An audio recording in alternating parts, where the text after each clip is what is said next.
there, I'm board certified professional organizer Kathi Burns. I'm really glad you're here. This podcast is designed for busy entrepreneurs just like you who want to take better control of your business and move forward with less stress and more success. If this is your first time listening, then thanks for coming. The Organized and Energized podcast is produced for your enjoyment, and show notes are found at thepodcast.organizedandenergize.com. Come back often and feel free to add this podcast to your favorite RSS feed or iTunes. You can also follow me on Twitter at Organized Energy and Facebook. All links are in the show notes. Now let's get into the show. Hi everyone, I'm with Ruth Gilbey today. Ruth specializes in helping freelancers and business owners adjust their mindset and their marketing so they can get fully booked with clients they love to work with. Today, we're going to talk about the imposter syndrome and how to grow in confidence within your business. So welcome to the show. Thank you so much for having me, Kathi. It's great to be here. Absolutely. So tell me about your journey from when you started, Ruth, to where you are now. How did it all happen? Tell us behind the story, Ruth.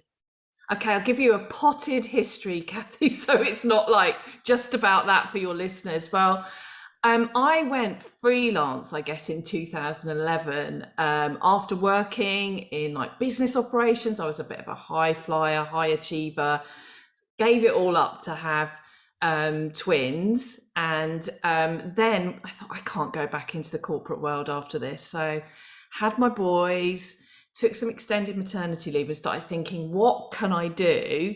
And I got the digital marketing bug and started doing freelancing in digital marketing.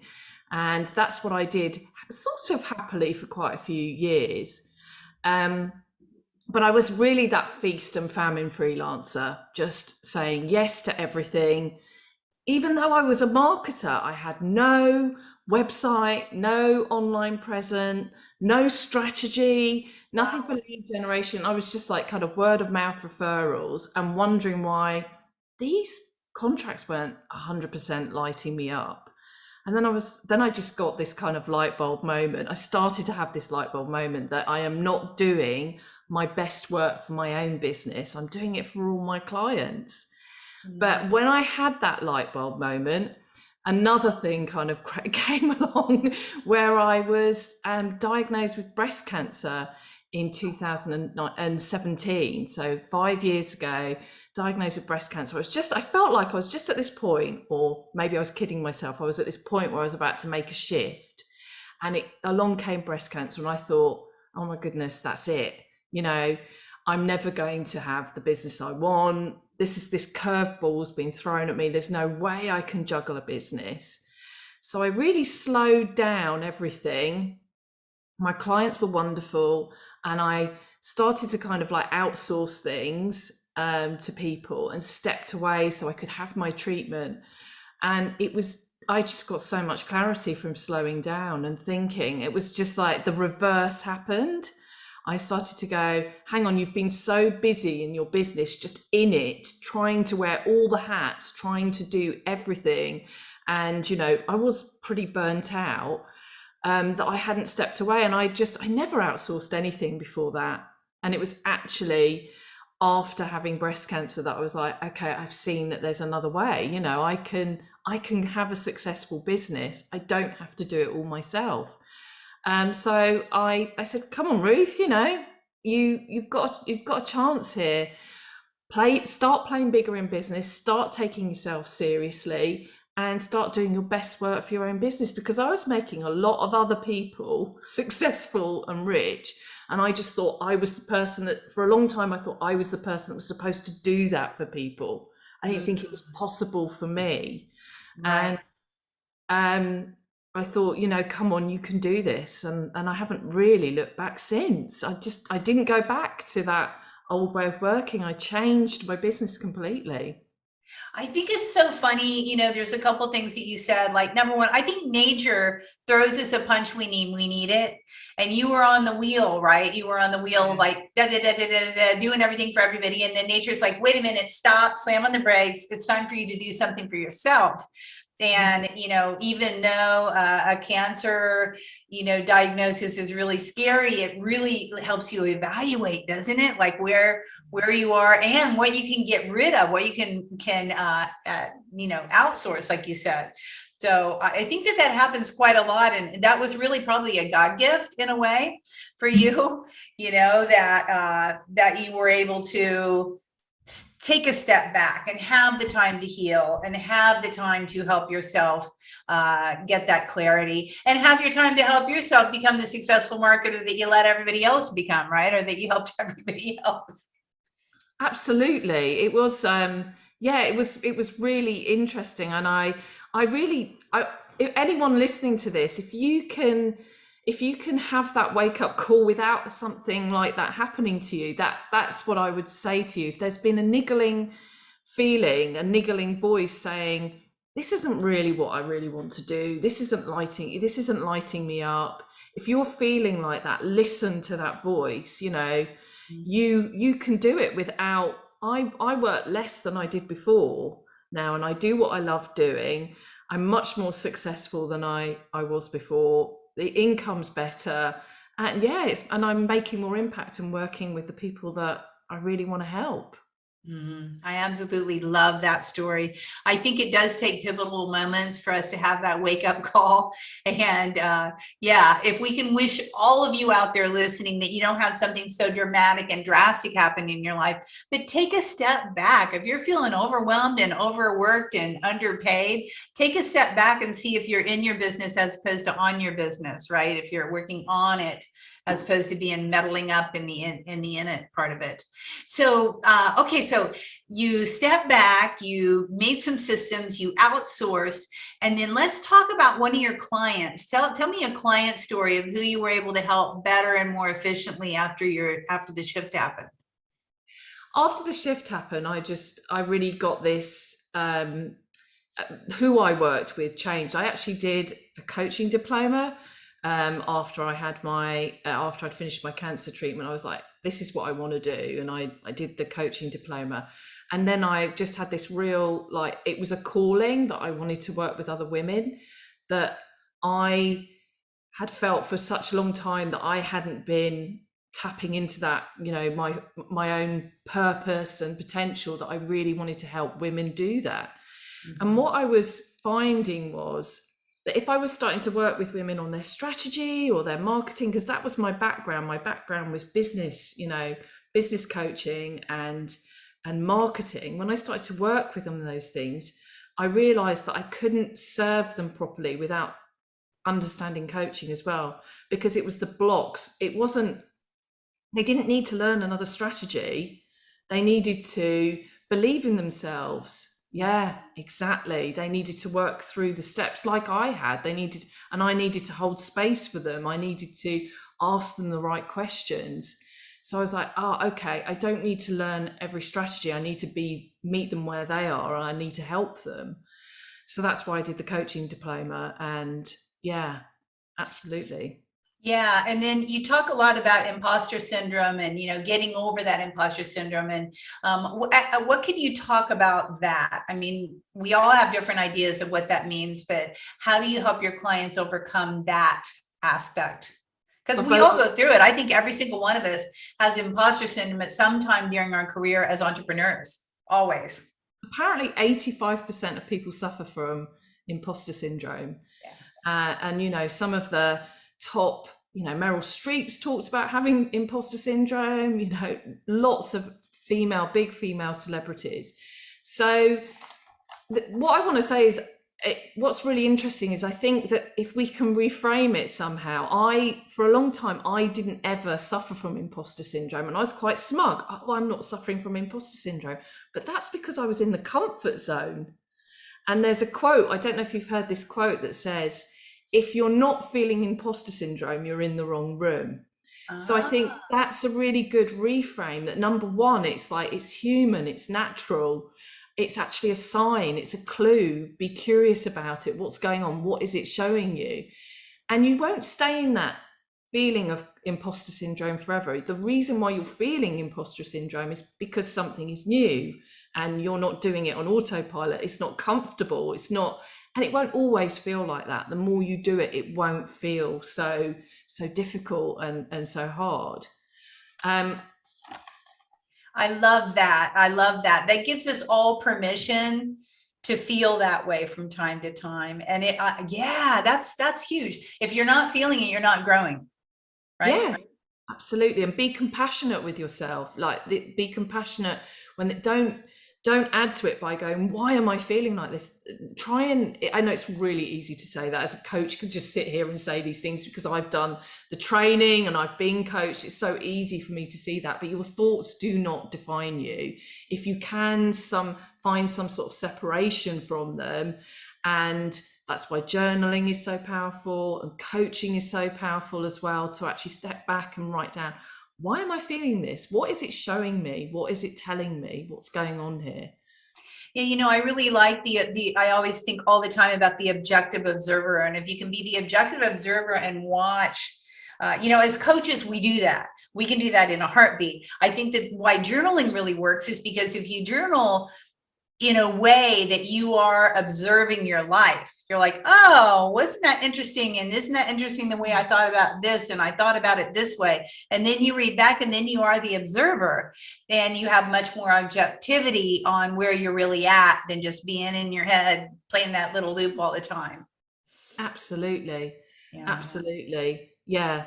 I think I've got some more tips as well for overcoming imposter syndrome. Let's hear them. Well. Let's hear them. I think the other thing is that I think we put so much pressure on ourselves to know everything, and we learn, we can buy and we consume things, and I think it's allowing yourself to say, I don't know that yet.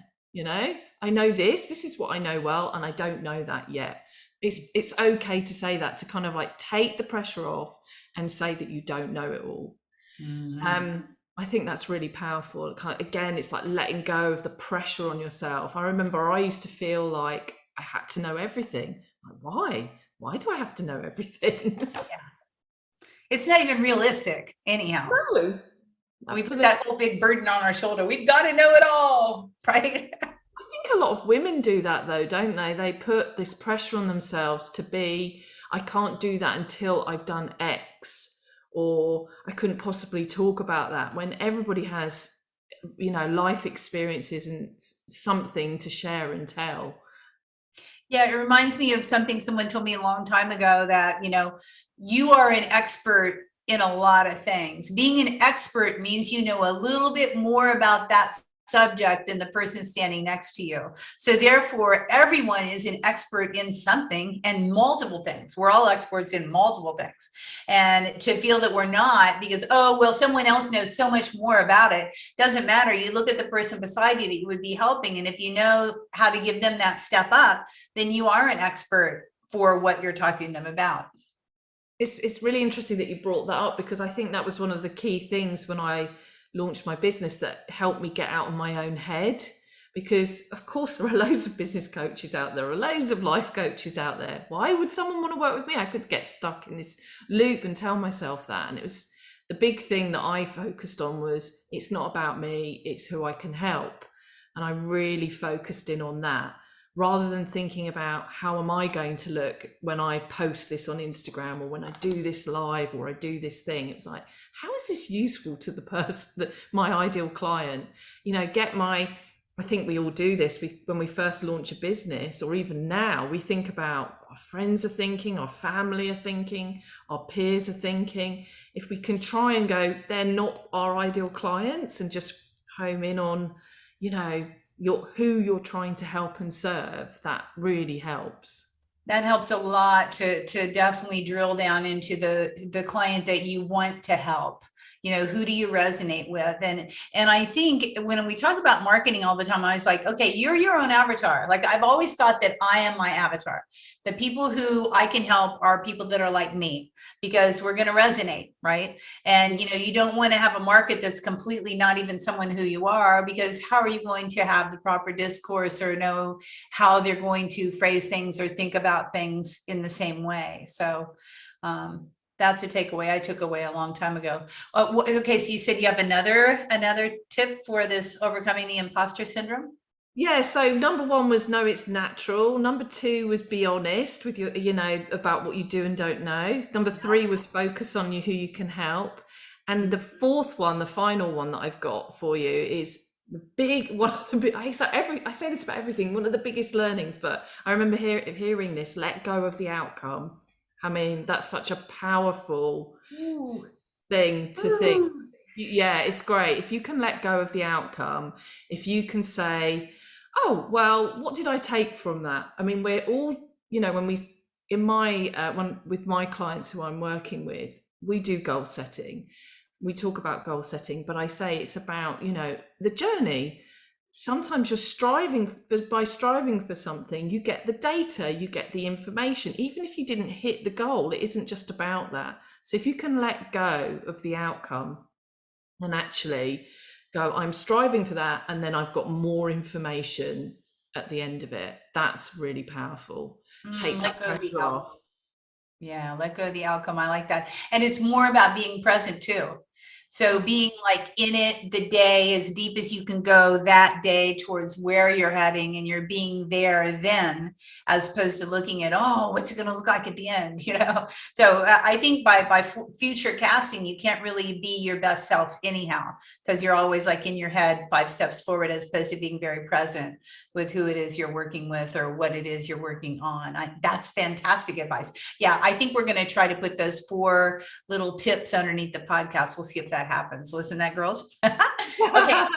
So, what is the one lesson that your business has taught you that you think other people would benefit from? We've already talked about a few things, but do you have anything additional that you would say that your business has taught you the hard way? I think there's so many, but I'm trying to think. I mean, could you repeat the question again, Kathi? What's one lesson your business has taught you that you think everybody should know? And you already said one, stop and outsource for sure. Step back, get clarity, and get rid of some stuff. What would be another lesson that your business has taught you personally?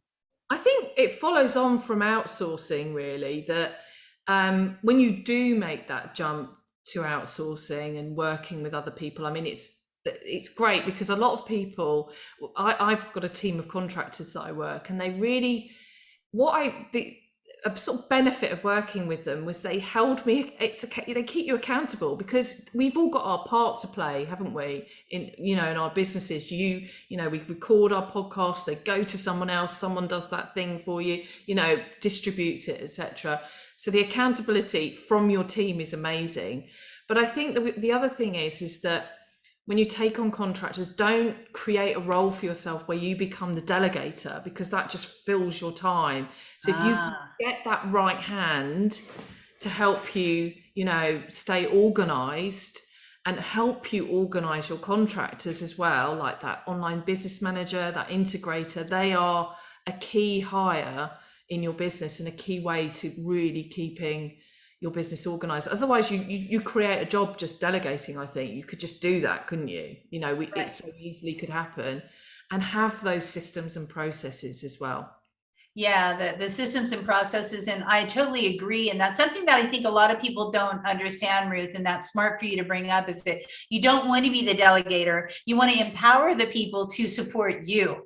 You want to let them figure out how they can best help you and create the systems for that. And guess what? It's a win-win for everybody. Because then they can move that skill on to somebody else as well. Like I have a new person that I'm training that is learning everything. And it's like, okay, what can you do for me?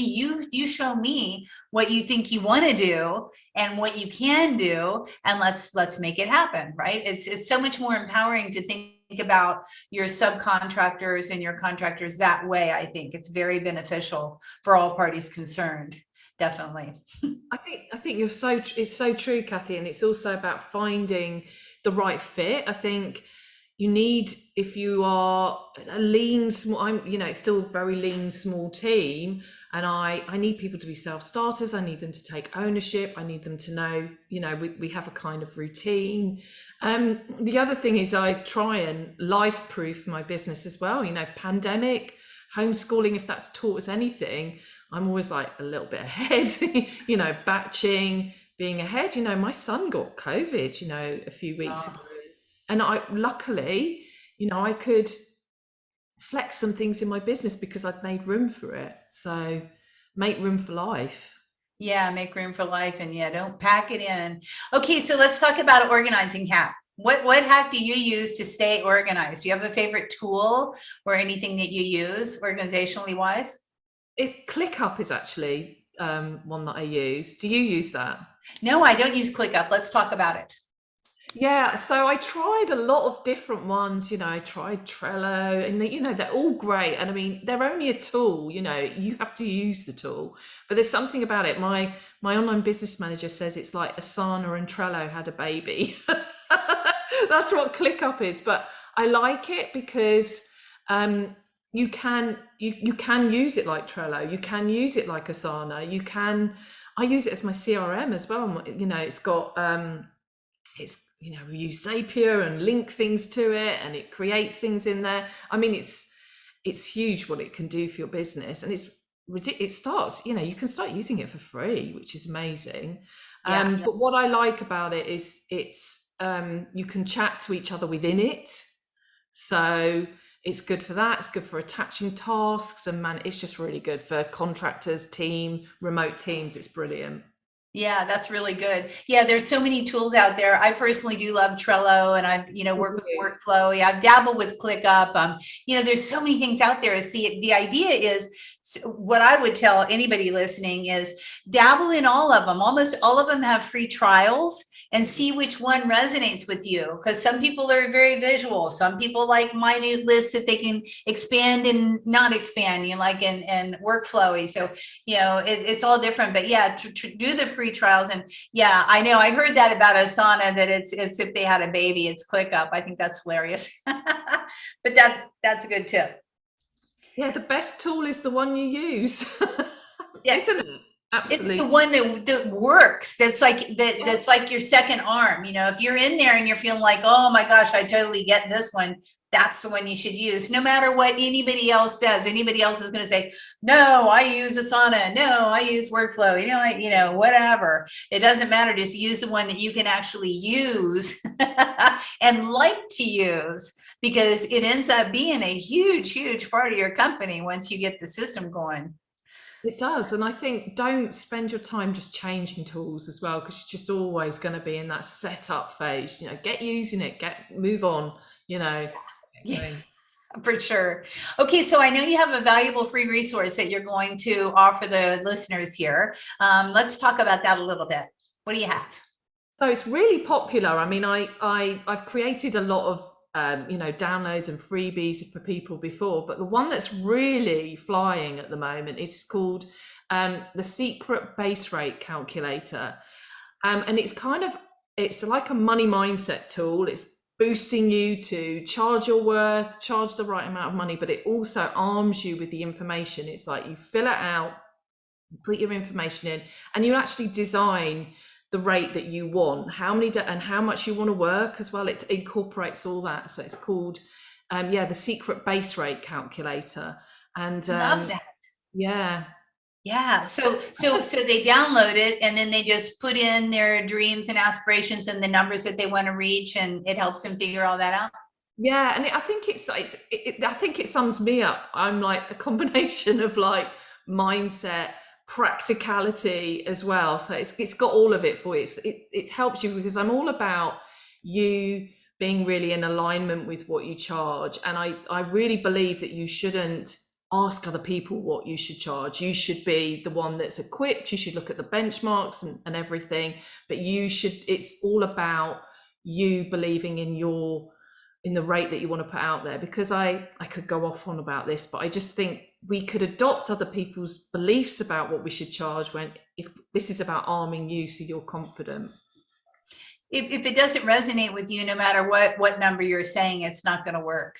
And they're going to know it's not resonant, and they're going to be, they're not going to be the buyers. They're going to be, it's too high, it's too low, I don't understand, does she not have self-worth, or who does she think she is? It doesn't matter, because if you just state your price, and you know that's what it should be, there you are. So this is a really, really valuable tool, Ruth. I really appreciate that. Make sure that you guys all download that, because I think that's going to be really, really helpful for you as you move forward. And again, it's kind of funny that you have that tool, because it does also address the imposter syndrome. Absolutely. Yeah, it does, doesn't it? You're so right. It's a big thing, you know, what should I charge? I think the other thing that I would say about getting that right as well is that you know, your prices are your branding. They're part of your brand and who you are. You don't want to be, well, the Walmart for your American listeners, or the Primark of a UK audience. You know, you want to attract the right people. You want it to feel right, but you want to get the right people into your world. Yeah, absolutely. So it's called Primark in London and UK? Well, actually, that's completely different, because I think Walmart is more like Asda in the UK. Yeah, that's funny. We all have one, right? Definitely. Absolutely. The big box place. Okay, so is there something that I should have asked you? What's the one question I should have asked you that we have not covered here in this chit chat? What's the one question? I've got certain. Let me have a think. Yeah, or anything that you really just want to talk about that we haven't discussed. Yeah, I think the last thing that I would just say to everybody is that, you know, I think when I was launching my business, I was so terrified of making that first step. And I think I'd just go back to reiterating what I said earlier, which is you're not supposed to know it all. You're not supposed to do it all as well. And I think we don't make that first step. We stay stuck because we stay in the learning zone. I think we stay in the learning and the research zone. I think a lot of women can end up doing that, learning and researching. And I would say, you know, learn, implement, you know, implement it into your business. Take some messy action, and take action and learn by putting things out there. I love it. Take some messy action. Just take action, because It doesn't have to be messy. Take action. Yeah. Yeah. No, I love I mean, it will be messy. I mean, when we first start anything new, it's always a little bit not quite perfect. And that's the way it's supposed to be. And what I took from what you said about that is, if you do learn, and then implement finally, maybe you've learned things that people don't even care. Like if you learn a little, implement, then they're like, oh, I want to know about this. Then you know what you need to learn next in order to help your client. So yeah, don't get stuck in the learning zone, women. It's time to just move forward and take some action. You're my kind of girl. It's like action takers. Absolutely. Yeah. For sure. Well, I really appreciate your time, and I love the valuable free resource. I think that I'm going to download it and check it out. And also we'll put links onto some of the topics, you know, some of the products that we talked about, so you guys can check them out. But meanwhile, have yourself a fantastic night. It would be for you. Thanks for seeing me at night, Ruth, and here in the UK. And it's a pleasure. Thank you so much. Thank you so much for having me, Kathi. Absolutely.